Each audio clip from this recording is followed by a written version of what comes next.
Thank you, Michelle, and thank you for that awesome introduction. Hi, everybody. Thank you for joining us on this Saturday blistery evening.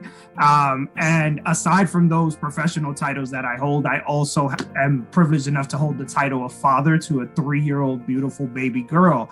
And I think for me, one of the biggest things, and I met Brandy also 3 years ago, like Anna, and I'm going to tell you a funny story. So I have a friend who's known Brandy for a really long time.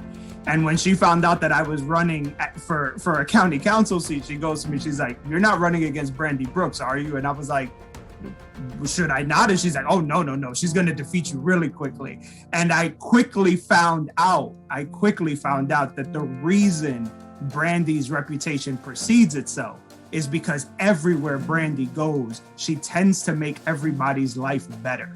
And as a father, as a program manager, as a social worker, for me, the biggest thing in any of these kind of races is who's going to make my daughter's life better as she grows up in Montgomery County, right? A lot of us moved here for the school systems, right? When the school system was a little bit different than it was now, right?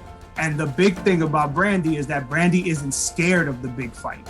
And for me, if I'm going to back anybody in this race, it's somebody that's willing to stand in there toe to toe with people that for too long in our county have tried to keep a hand on what it means to be progressive in this county.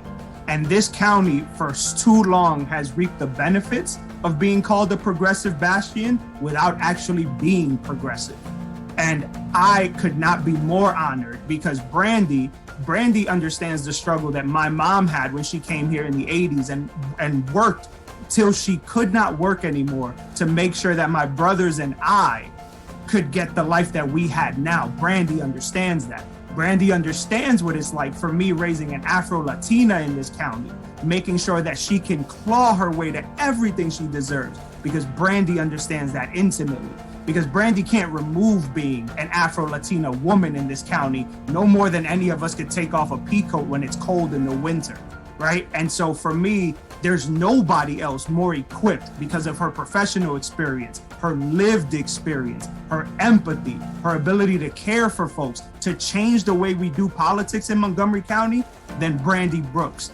Before I became a social worker, I was a teacher for 4 years, and I would be in the classroom with my students. And at the end of the day, the one thing I would ask them is, what did we learn? What did we learn today, right? And it happens even now when I'm helping my daughter with a puzzle. It centers me whenever the county tends to pass a piece of legislation that I really don't agree with, right? And when I met Brandy, I asked myself, what did I learn? And what I learned is that this county has never had an Afro-Latina, Black woman of color in that at-large seat on the county council. But I promise you, with the work that we do, Brandy Brooks will be the first. So that's why I'm proud to support Brandy. Brandy, you are my sister, and we have your back over the next 500 days. I love you.